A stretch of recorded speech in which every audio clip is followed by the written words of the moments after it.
నమస్కారం. వార్తా న్యూస్ కు స్వాగతం. ముందుగా వార్తల్లోని ముఖ్యాంశాలు. రాజీవ్ గాంధీ సేవలను గుర్తు చేసిన సీఎం రేవంత్ రెడ్డి, ఐటీ విప్లవానికి రాజీవ్ గాంధీ పునాది, మహిళా రిజర్వేషన్లపై ప్రత్యేక సమావేశం, దేశానికి రాజీవ్ సేవలు చిరస్మరణీయం.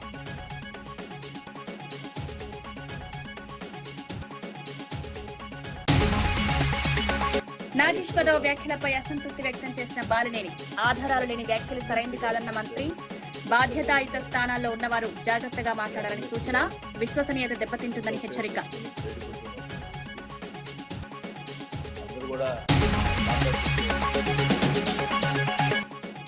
జెండా పండుగతో ప్రభుత్వానికి గడువు విధించిన కవిత, అమరవీరుల స్తూపం ప్రారంభపై అల్టిమేటం, జూన్ 2 లోపు స్తూపం ప్రారంభించాలని డిమాండ్, కవిత హెచ్చరికతో తెలంగాణ రాజకీయాల్లో కొత్త చర్చలు.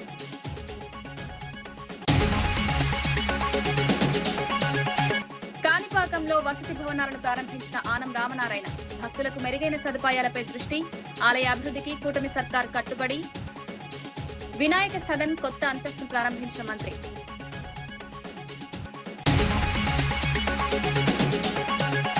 చంద్రబాబు పాలనపై సంచలన ఆరోపణలు చేసిన వైఎస్ జగన్, వైఎస్ఆర్ మరణంపై ఇప్పటికీ అనుమానాలు, గొడ్డలి పార్టీ గన్ కల్చర్ ఎవరిదో తెలుసన్న వ్యాఖ్య, జగన్ వ్యాఖ్యలతో రాజకీయాల్లో తీవ్ర చర్చ.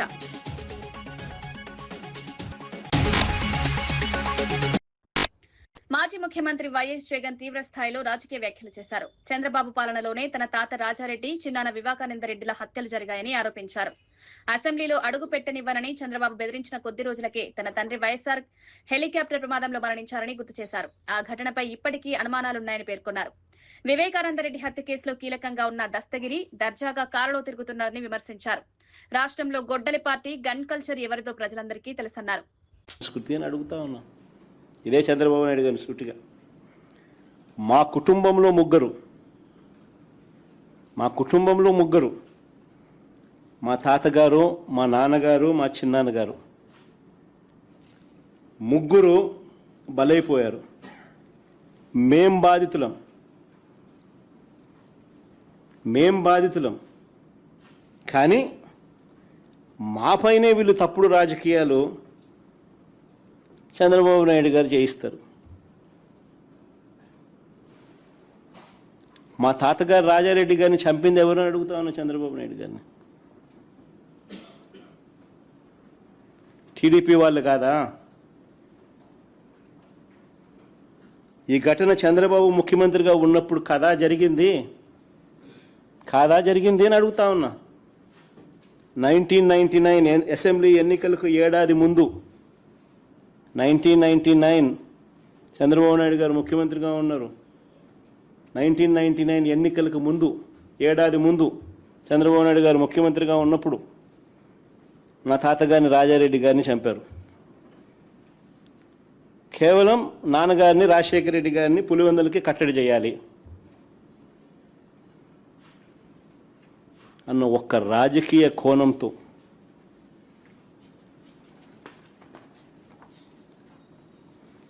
ఆ కేసులో దోషులను బరితెగించి హైదరాబాద్ తెలుగుదేశం పార్టీ సెంట్రల్ ఆఫీస్లో ఎన్టీఆర్ ట్రస్ట్ భవన్లో పెట్టి అధికార దుర్వినియోగం చేసి వాళ్ళని రక్షించినారు, జైలుకు కూడా పంపకుండా.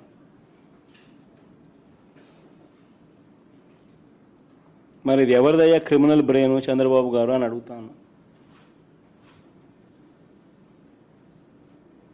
ఎవరిదయ్యా క్రిమినల్ బ్రెయిన్ అని అడుగుతాను చంద్రబాబు నాయుడు గారిని. మా నాన్నగారి విషయంలోనూ అంతే. మా నాన్నగారు చనిపోక మునుపు 2-3 రోజుల కిందట అసెంబ్లీ సమావేశాలు జరుగుతూ ఉన్నాయి. అప్పట్లో గుంటూరు ఎస్కేబీఎం ప్రభుత్వ పాఠశాల టాపర్లకు ప్రత్యేక అవకాశం కల్పించారు ఎమ్మెల్యే గల్లా మాధవి. విద్యార్థులను విమానంలో ఢిల్లీ టూర్ కు తీసుకెళ్లారు. 100 రోజుల యాక్షన్ ప్లాన్ తో ప్రభుత్వ పాఠశాలల్లో ప్రైవేట్ స్కూళ్లకు మించిన ఫలితాలు సాధిస్తున్నామని వెల్లడించారు. కేంద్ర మంత్రి పెమ్మసాని చంద్రశేఖర్ చొరవతో రాష్ట్రపతి భవన్, పార్లమెంట్ సందర్శనకు మార్గం సుగమమైందన్నారు. ప్రభుత్వం బడి పిల్లలు వెనుకబడిన వారు కాదని నిరూపించడమే లక్ష్యమన్నారు. ఈ కార్యక్రమంపై విద్యార్థులు, తల్లిదండ్రులు ఆనందం వ్యక్తం చేస్తున్నారు. మన భారతదేశాన్ని రూపకల్పన చేయబోతున్న మన యువతని ఒక స్ఫూర్తిదాయకమైన ప్లేసెస్కి తీసుకెళ్లాలి అనే ఒక ఆలోచనతో ఈరోజు దేశ రాజధాని ఢిల్లీకి తీసుకెళ్తున్నాము. మరి అక్కడ Rashtrapati Bhavan, parliament, India gate, red fort, Mahatma Gandhi ghat ఇలాగా మన హిస్టారికల్ ప్రదేశాలన్నింటినీ కూడా మన పిల్లలకి చూపించే ప్రయత్నం చేస్తున్నాం. అదేవిధంగా కేంద్ర మంత్రి వర్యులు పెమ్మసాని చంద్రశేఖర్ గారి అశేష కృషితో వారి యొక్క ఆశీర్వాదంతో వైస్ ప్రెసిడెంట్ రాధాకృష్ణ గారితో కూడా హైటీ ఏర్పాటు చేయడం జరిగింది. కాబట్టి మన పిల్లలందరూ కూడా మన భారతదేశ ఉప ప్రధాని, మన భారతదేశ వైస్ ప్రెసిడెంట్ అయిన రాధాకృష్ణన్ గారితో కూడా ముఖాముఖి కార్యక్రమం ఉంటుంది. ఈ నేపథ్యంలో పిల్లలందరికీ కూడా శుభాకాంక్షలు చెప్తున్నాను. 1350 మంది విద్యార్థులు గుంటూరు పశ్చిమ నుంచి ఎస్ఎస్సి ఎగ్జామ్ రాశారు. అందులో గట్టిగా 50 మందిని నేను విహారయాత్రకు తీసుకువెళ్తాను అని చెప్పాను. కట్ ఆఫ్ మార్క్స్ 550 మార్క్స్కి పెట్టినప్పుడు 42 మంది దీనికి క్వాలిఫై అవ్వడం జరిగింది. ఆ 42 మందితో పాటు ఒక 5గురు టీచర్స్ని, అదేవిధంగా మా స్టాఫ్ని తీసుకువెళ్తూ ఉన్నాను. ఇలాగ మొత్తంగా ఒక 55 మంది ఈరోజు 8:30కి మన గన్నవరం నుంచి ఢిల్లీకి ఎయిర్ ఇండియాతో ట్రావెల్ చేయబోతూ ఉన్నాము. చాలా చాలా సంతోషం. రేపటి రోజు మొత్తం కూడా ఢిల్లీలో అన్ని ప్రాంతాలకి పర్యటించబోతూ అతిరథ మహారథులందరినీ కూడా మా పిల్లలకి పరిచయం చేయబోతూ ఉన్నందుకు చాలా చాలా సంతోషంగా ఉంది. గుంటూరు వెస్ట్ ఈజ్ బెస్ట్గా తీసుకురావడమే ఒక ఎమ్మెల్యేగా, ఒక ప్రజాప్రతినిధిగా నా చిరు ప్రయత్నం మాత్రమే ఇది. మన భావితర భవిష్యత్తుకి నిజమైన బాధ్యతను అందించే ఒక ప్రయత్నం కూడా ఈ సందర్భంగా ఈ విధంగా చేయాలి అని అనుకుంటున్నాను. దీనికి సహకరించిన పెద్దలందరికీ, మాకు దీనికి స్పాన్సర్స్ చేసిన వారందరికీ, విద్యార్థుల తల్లిదండ్రులకి, టీచర్లకి, మరీ ముఖ్యంగా గౌరవ నారా లోకేష్ గారికి ఈ సందర్భంగా కృతజ్ఞతలు చెప్తారు. పిల్లలకి ఇది స్ఫూర్తిదాయకంగా ఉంటుంది అని అంటే ఖచ్చితంగా ప్రతి సంవత్సరం కూడా దీన్ని చేపట్టే ప్రయత్నం చేస్తాము. పిల్లలు ముందుకు వెళ్ళాలి, ఆదర్శంగా ఈ సమాజంలో వారు నిలబడాలి అన్న సంకల్పంతో మేము పనిచేస్తున్నాం. కాబట్టి వారందరినీ కూడా మరొక సంవత్సరం కూడా అత్యుత్తమమైన ప్రతిభను కనపరిచిన వాళ్ళని తీసుకువెళ్లే ప్రయత్నం చేస్తాం.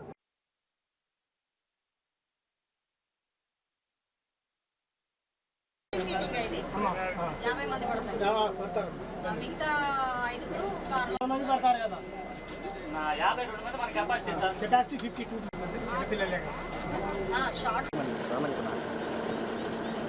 పిల్లలు ఉన్నారు.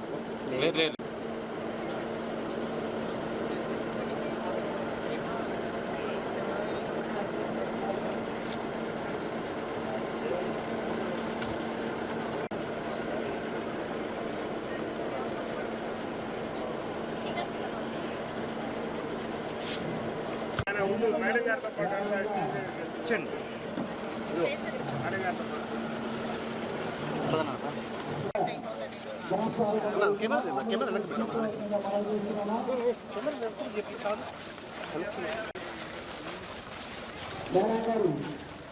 రాజా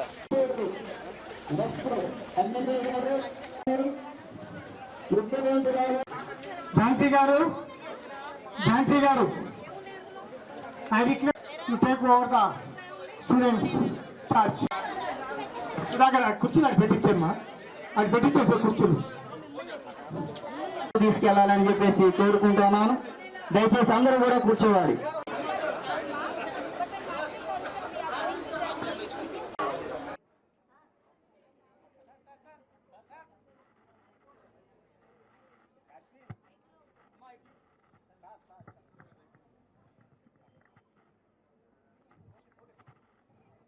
ఫస్ట్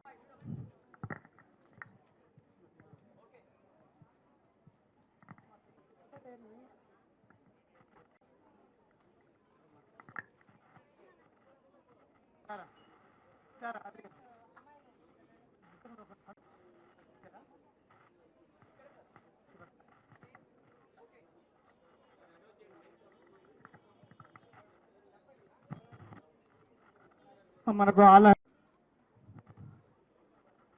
ఆల్లారి గారికి, తిరుపతిరావు గారికి, ఎల్విఆర్ అండ్ సైన్స్ వెంకటేశ్వర గారికి, మదన్ గారికి భాష్యం.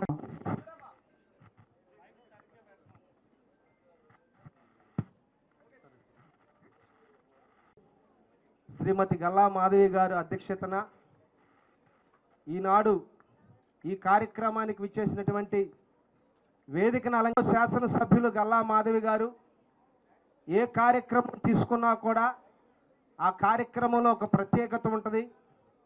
ఆ కార్యక్రమంలో పశ్చిమ నియోజకవర్గ ప్రజల యొద్దకు పాలనంటూ గౌరవ శాసనసభ్యులు స్వయంగా టూ వీలర్ మీద ప్రజలకు సంక్షేమాన్ని అందిస్తున్నారు.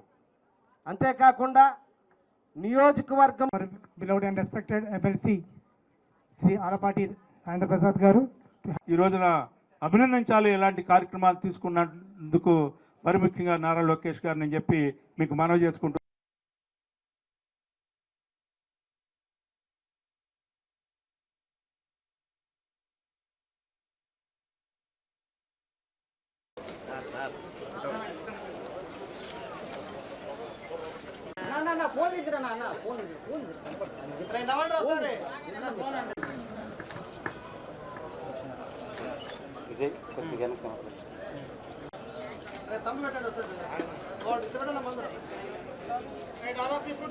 తమ్ము పెట్టండి అందరు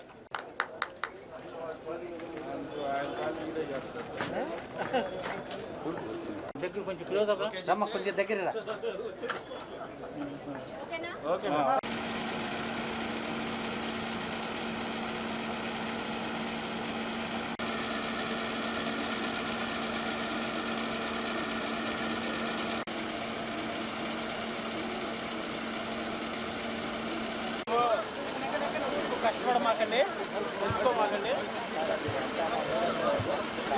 సీఎం రేవంత్ రెడ్డి సొంత నియోజకవర్గం కొడంగల్లో రైతుల ఆందోళన ఉద్రిక్తతకు దారితీసింది. వికారాబాద్ జిల్లా దౌలతాబాద్ మండలం దేవరపసులోది గ్రామంలో రైతులు రోడ్డుపై బైఠాయించి నిరసన చేపట్టారు. నెల రోజులుగా ధాన్యం తరలించడం లేదని రైతులు ఆవేదన వ్యక్తం చేశారు.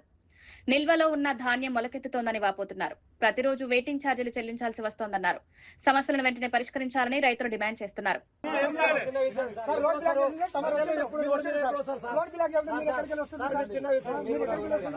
ఈ రోడ్డు మీద ప్రజలు ఎప్పుడు వస్తారు? ఏ టైంలో వస్తారు? ప్రజలకు నీరు పోతే ఏమన్నా సమస్య పోతేనే వస్తారు. ఎంఆర్ఓ ఆఫీస్ కాదు కాబట్టి మీరు ఎంఆర్ఓ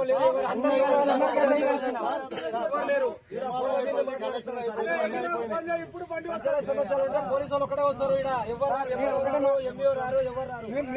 పోలీసు వాళ్ళు ఒకటే వస్తారు. ఇక్కడ సమస్య మేము కూడా మీ మాట వినిపిస్తాం సార్. మీరు పొద్దున్న దగ్గర మాకు పంపిస్తామంటే మేము వదిలేస్తాం. మీరు పట్టించుకొని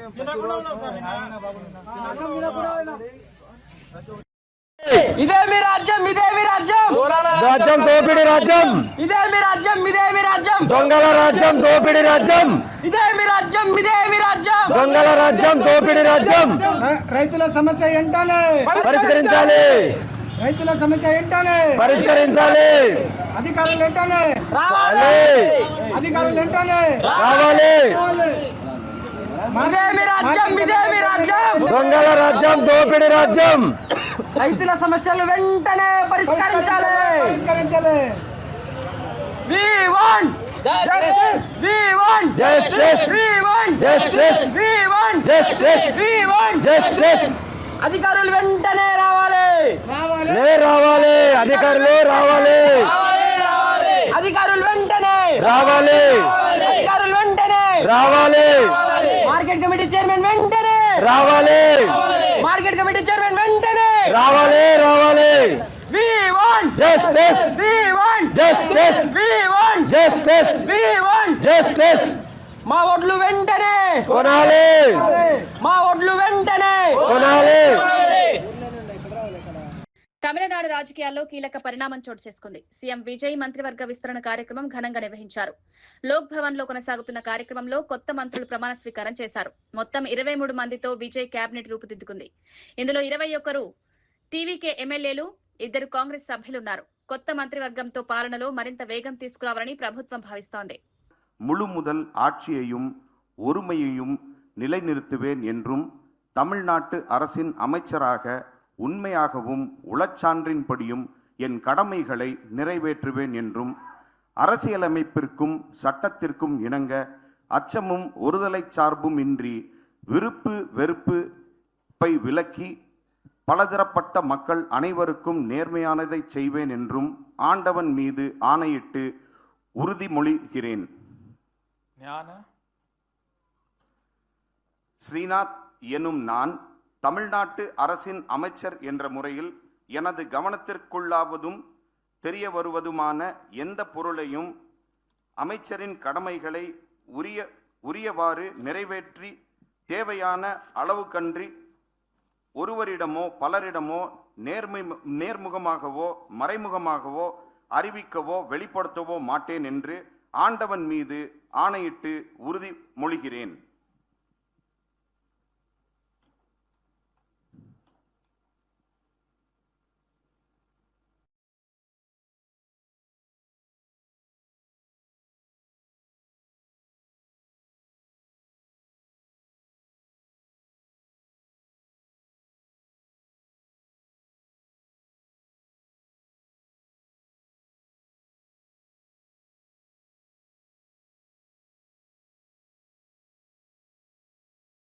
మాజీ ప్రధాని రాజీవ్ గాంధీ వర్ధంతి సందర్భంగా తెలంగాణ సీఎం రేవంత్ రెడ్డి ఘన నివాళులర్పించారు. సచివాలయంలో సమీపంలోని రాజీవ్ గాంధీ విగ్రహానికి పూలమాల వేసి శ్రద్ధాంజలి ఘటించారు. దేశ సాంకేతిక విప్లవానికి రాజీవ్ గాంధీ పునాది వేశారని కొనియాడారు. కంప్యూటర్, ఐటీ, టెలికాం రంగాలను దేశానికి పరిచయం చేసి దూరదృష్టి నాయకుడిగా అభివర్ణించారు. స్థానిక సంస్థల్లో మహిళలకు రిజర్వేషన్లు తీసుకురావడంలో కూడా కీలక పాత్ర పోషించారని గుర్తించారు. మహిళల ప్రాతినిధ్యానికి ప్రత్యేక పార్లమెంట్ సమావేశం ఏర్పాటు చేయాలని డిమాండ్ చేశారు. సందర్భంగా నరేంద్ర మోడీ గారిని మేము డిమాండ్ చేస్తున్నాము. రాజీవ్ గాంధీ స్ఫూర్తితో తక్షణమే శాసనసభలో, లోక్సభలో మహిళా రిజర్వేషన్లను అమలు చేయడానికి అవసరమైన చట్ట సవరణ తక్షణమే తీసుకురావాలి. మీ చిత్తశుద్ధిని ప్రదర్శించాలి. మెలికలు పెట్టి, తిరకాసు పెట్టి రాజకీయ ప్రయోజనాల కోసం మహిళా రిజర్వేషన్లను మీరు దుర్వినియోగం చేయకండి. 2023లో పార్లమెంటులో మీరు ప్రవేశపెట్టిన మహిళా రిజర్వేషన్లకు 100% అన్ని రాజకీయ పక్షాలు మద్దతు పలికినా అందులో కూడా మీరు మెలక తిరకాసు పెట్టడంతో ఈనాడు మహిళా రిజర్వేషన్లను అమలు చేయాలంటే మళ్ళొక్కసారి రాజ్యాంగ సవరణ చేయాల్సిన పరిస్థితి వచ్చింది. అందుకే తక్షణమే ప్రత్యేక పార్లమెంటు సమావేశాలు ఏర్పాటు చేసి ఎలాంటి శశపిశలకు, ఎలాంటి చర్చలకు తావు లేకుండా తక్షణమే 33% శాసనసభలలో, లోక్సభలో మహిళా రిజర్వేషన్ల కోసం మీరు బిల్లు ప్రవేశపెట్టండి. 100% కాంగ్రెస్ మాజీ ప్రభుత్వం ప్రారంభించిన 113 గురుకుల పాఠశాల భవనాల నిర్మాణానికి ప్రస్తుత ప్రభుత్వం నిర్లక్ష్యం చేస్తోందని బీఆర్ఎస్ నేత జీవన్ రెడ్డి ఆరోపించారు. యంగ్ ఇండియా ఇంటిగ్రేటెడ్ స్కూల్స్ పేరుతో కొత్త ప్రకటనలు చేస్తున్నప్పటికీ ఇప్పటి వరకు స్పష్టమైన మార్గదర్శకాలు విడుదల కాలేదన్నారు. మాజీ సీఎం కేసీఆర్ హయాంలో ప్రారంభించిన పాఠశాలలను కొనసాగించడంతో పాటు కొత్త విద్యా సంస్థలు కూడా ఏర్పాటు చేయాలని డిమాండ్ చేశారు. పూర్తయితే కేసీఆర్ కు పేరు వస్తుందనే ఉద్దేశంతోనే ప్రాజెక్టులను పక్కన పెడుతున్నారని విమర్శించారు. విధి విధానాలు ఏంటి, దాని చేరిక ప్రక్రియ ఏంటి, దాని బోధన సదుపాయం ప్రక్రియ ఏంటి? వీళ్ళు young India integrated residential schools అంటే ఎంతో మంది నిరుద్యోగ యువత ఏదైతే ఉందో, ఇది ఒక కొత్త విద్యాలయం వస్తున్నది. ఇందులో ఏదైతే మాకు కొత్తగా బోధన సదుపాయాలు లభించబడతాయి, మేము బోధకులకు నియామకాలు పొందే అవకాశాలు లభిస్తాయని చెప్పి అందరూ ఇందులో ఆశపడుతున్నారే. 2 సంవత్సరాలు గడిచిపోయింది, అసలు కదా ఎవరికి అర్థమైతే లేదు. నువ్వు అవన్నీ చేయకుండా, ఏ ఆలోచన లేకుండా ఇంతవరకు ఏది ఇస్తుందో దాని బిహైండ్ ఏముందో కూడా ఎవరికి తెలుస్తలేదు. కుత్బులాపూర్ లో తెలంగాణ రక్షణ సేన జెండా పండుగను టీఆర్ఎస్ చీఫ్ కల్వకుంట్ల కవిత ప్రారంభించారు. పార్టీ జెండాను ఆవిష్కరించి కార్యక్రమానికి శ్రీకారం చుట్టారు. జీహెచ్ఎంసీ పరిధిలో ప్రారంభమైన ఈ కార్యక్రమం వచ్చే నెల 20 తేదీ వరకు కొనసాగుతుందని వెల్లడించారు. కుత్బులాపూర్ నియోజకవర్గంలో తెలంగాణ అమరవీరుల స్తూపం నిర్మించి 20 ఏళ్లు పూర్తయినా ప్రారంభించకపోవడంపై తీవ్ర విమర్శలు చేశారు. తెలంగాణ ఆవిర్భావ దినోత్సవమైన జూన్ 2వ తేదీలోగా అమరుల స్తూపాన్ని అధికారికంగా ప్రారంభించాలని ప్రభుత్వానికి గడువు విధించారు.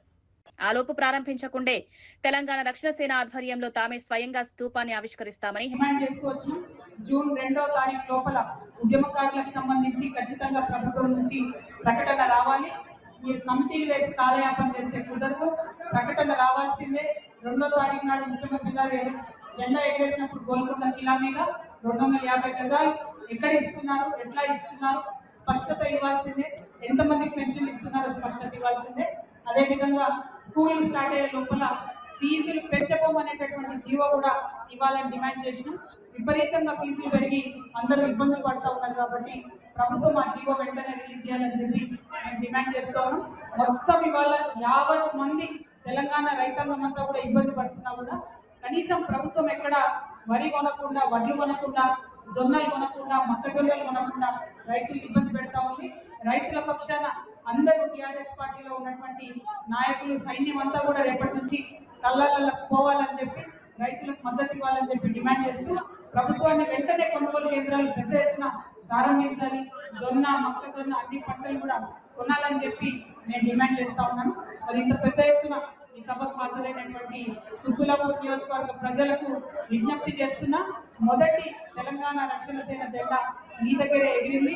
మరి కుత్బుల్లాపూర్ని శుభ సూచకంగా భావించి మేము మొదటి కార్యక్రమానికి ఇక్కడికే వచ్చినాం.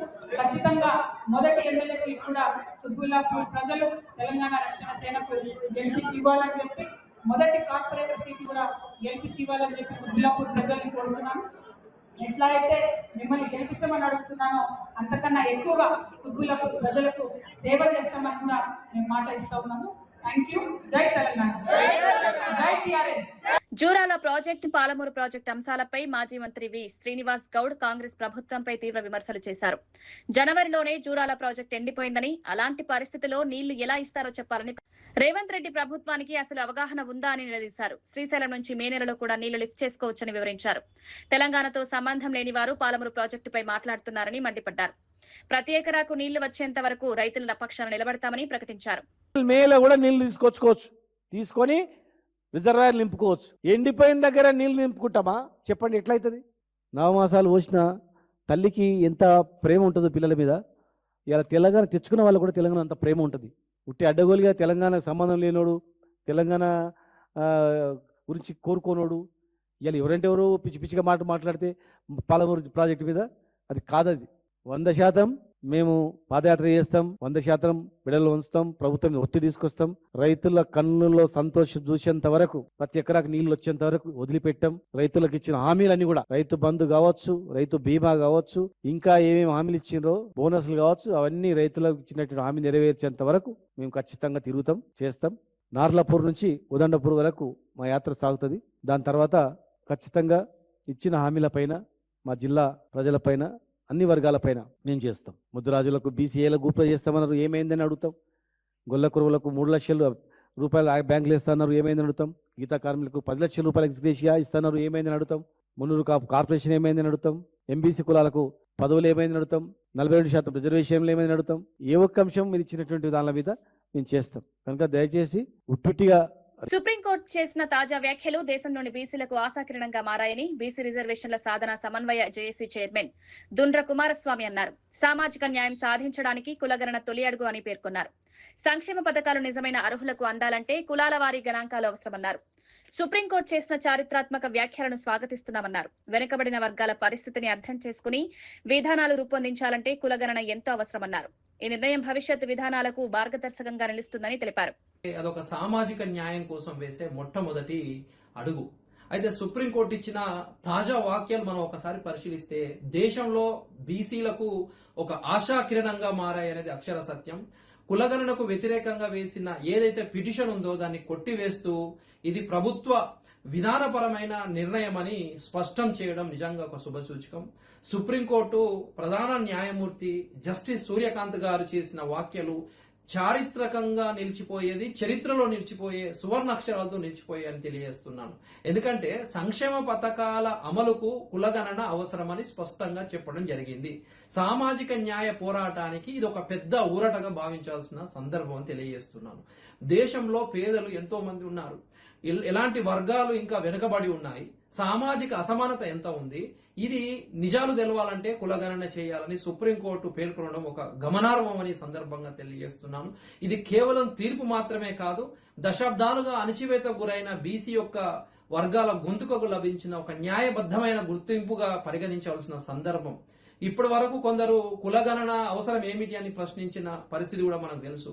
కానీ జనాభా వివరాలు, బీసీ వివరాలు లేకుండా సంక్షేమం ఎలా అందుతుందని ఒకసారి ఆలోచన చేయండి.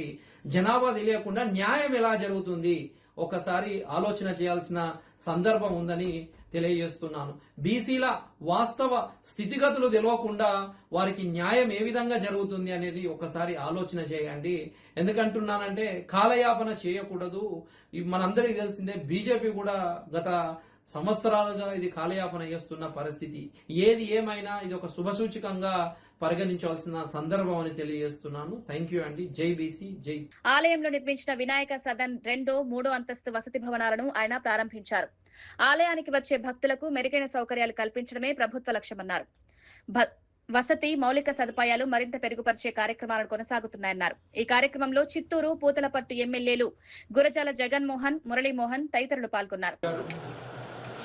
చిత్తూరు శాసనసభ్యులు జగన్ గారు ఈ యొక్క వరసిద్ధి వినాయక స్వామి ఆలయం ట్రస్ట్ బోర్డు చైర్మన్, ఈఓ గారు, ఇతర కమిటీ సభ్యులు, దేవాదాయ శాఖ అధికారులు, జిల్లా కలెక్టర్ గారు, ఇతర పెద్దలు అందరూ కలిసి ఈరోజు ప్రధానంగా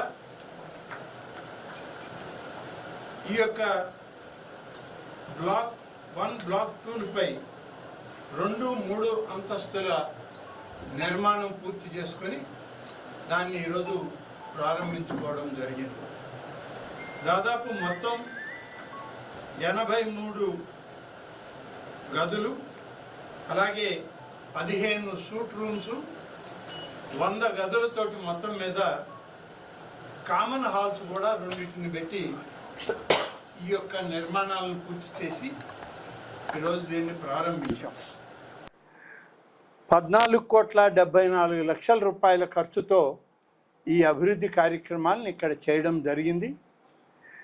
ఈరోజు రాష్ట్రంలో అనేక రకాలుగా దేవాదాయ శాఖ, ఇతర డోనార్స్ కానీ లేకుంటే ఆలయాలకు సంబంధించిన పాలక వర్గాల యొక్క సహకారంతో వారిచ్చేటువంటి మ్యాచింగ్ గ్రాంట్ తోటి కలిపి అనేక దేవాలయాలని అభివృద్ధి చేస్తూ ఉన్నాం. ఆ అభివృద్ధి చేసే కార్యక్రమంలో ఈరోజు చిత్తూరు జిల్లాకు సంబంధించి ధూపదీప నైవేద్యం ఈ పథకం కింద 10,000 రూపాయలకి ఎక్కడైతే ఆలయాల్లో కనీసం దీపం పెట్టే వసతి కూడా లేదో ఆ ఆలయాల్లో ఒక అర్చకుని ఏర్పాటు చేసుకుని గ్రామస్తులు కలిసి ఈ ఆలయంలో స్వామివారి కైంకర్యాలు జరగాలి అని కోరితే ఆ స్వామివారి పేరుతోనే, ఆ అర్చకుని పేరుతో 10,000 రూపాయలు ప్రతి నెల 1వ తారీఖు వచ్చేటప్పటికి బ్యాంక్ అకౌంట్లో జమ చేస్తూ ఉన్నాం. ఈరోజు చిత్తూరు జిల్లాలో 183 ఆలయాల్లో 3,39,00,000 రూపాయలతో ఈ పథకం అమల్లోకి ఉంది. ఇది కూటమి ప్రభుత్వం వచ్చిన తర్వాత చంద్రబాబు నాయుడు గారు ముఖ్యమంత్రి అయి ఉప ముఖ్యమంత్రిగా పవన్ కళ్యాణ్ గారు వచ్చి ఎన్నికల సందర్భంలోనే ధూపదీప నైవేద్యం పథకానికి 10,000 రూపాయలు ఇస్తామని ఎన్నికల ప్రణాళికలో ప్రధానమంత్రి నరేంద్ర. ప్రొఫెసర్ నాగేశ్వరరావు వ్యాఖ్యలపై బాలినేని శ్రీనివాసరెడ్డి అసంతృప్తి వ్యక్తం చేశారు. నాగేశ్వరరావుకు ఎమ్మెల్సీగా, రాజకీయ విశ్లేషకుడిగా సమాజంలో మంచి గుర్తింపు ఉందని పేర్కొన్నారు. పవన్ కళ్యాణ్, నాదెండ్ల మనోహర్ కలిసి అమిత్ షాను జగన్ అరెస్టు చేయాలని అడిగాడంటూ మాట్లాడడం బాధాకరమన్నారు. అంతటి గుర్తింపు ఉన్న వ్యక్తులు ఆధారాలు లేని వ్యాఖ్యలు చేయడం సరైంది కాదన్నారు. ఇలాంటి వ్యాఖ్యలు చేస్తే వారి విశ్వసనీయత దెబ్బతింటుందని హెచ్చరించారు. చాలా మంది వ్యూవర్స్ కూడా ఆయన అంటే ఇష్టపడే వాళ్ళు చాలా మంది ఉన్నారు. అందరం కూడా ఆయన అంటే నాన్ కాంట్రవర్షియల్ మంచి ఎనలిస్ట్ అనుకున్నాం. మొన్న నాగేశ్వరరావు గారు మాట్లాడుతూ పవన్ కళ్యాణ్ గారు విషయం ఎత్తడం, పవన్ కళ్యాణ్ గారు అమిత్ షా దగ్గరికి, పవన్ కళ్యాణ్ గారు మనోహర్ గారు అమిత్ షా దగ్గరికి పోయి జగన్ గారిని అరెస్ట్ చేయాలి అని చెప్పారని చెప్పి మాట్లాడటం చాలా బాధగా ఉంది. ఆయన అలా మాట్లాడటం, ఇంక ఎవరో రకరకాల మాట్లాడుతుంటారు, కానీ ఆయన అలా క్రెడిబిలిటీ ఉన్న వ్యక్తి అలా మాట్లాడటం చాలా బాధాకరమైన విషయం. ఎందుకంటే ఏదో పార్టీ వాళ్ళు ఇచ్చింది తీసుకొచ్చి చెప్పడం, మాట్లాడటం అనేది ఒక అనలిస్ట్ అది కరెక్ట్ కాదు. క్రెడిబిలిటీ పోగొట్టుకుంటున్నారు మీరు. అసలు మీరేమన్నా కళ్యాణ్ గారు మాట్లాడింది మరి మీరేమన్నా విన్నారా? ఏ రకంగా మాట్లాడుతున్నారు మీరు? ఎట్లా చెప్తా ఉన్నారు? ఏదో కోర్ కమిటీలో మాట్లాడారంటారు. అసలు ఎక్కడ జరిగింది ఇది? BRS Congress party general secretary RS Praveen Kumar సంచలన వ్యాఖ్యలు చేశారు. బండి సంజయ్ ను కాపాడాలని ప్రధాని మోదీ రేవంత్ రెడ్డికి చెప్పలేదా అని ప్రశ్నించారు. నువ్వు ఏ దేవుడి దగ్గరకు రమ్మన్నా వస్తానని బండి సంజయ్ ను తీసుకురావాలని సవాల్ విసిరారు. తడి బట్టలపై ప్రమాణం చేద్దామన్నారు. బండి సంజయ్ ను కాపాడేందుకు 9 రోజుల పాటు అరెస్టు చేయలేదని ఆరోపించారు. ఈ వ్యవహారంపై ప్రభుత్వం ప్రజలకు సమాధానం చెప్పాలని డిమాండ్ చేశారు. గౌరవ ప్రధానమంత్రి నరేంద్ర మోడీ మధ్యన 10వ తారీఖు నాడు పెరేడ్ గ్రౌండ్లో ఏం సంభాషణ జరిగింది? మోడీ గారు మిమ్మలను బండి సంజయ్ గారిని కాపాడమని చెప్పలేదా? ఏ దేవుని దగ్గర పోదామంటే ఆ దేవుని దగ్గరికి వస్తారు. లక్ష్మీనరసింహస్వామి దగ్గర పోదాం, లక్ష్మీనరసింహ పోదామా, లేకపోతే శ్రీశైలం మల్లన్న దగ్గరికి పోదామా, లేకపోతే ఉమామహేశ్వర స్వామి దేవాలయానికి పోదామా, సిరిసనగండ్ల లక్ష్మీనరసింహ శ్రీరామచంద్రుల దేవాలయానికి పోదామా, మీరు ఏ దేవాలయం కంటే ఆ దేవాలయానికి భాగ్యలక్ష్మి దేవాలయం దగ్గర పోదామంటే పోదాం. బండి సంజయ్ని తీసుకురండి, మీరు రండి, మేమందరం వస్తాం.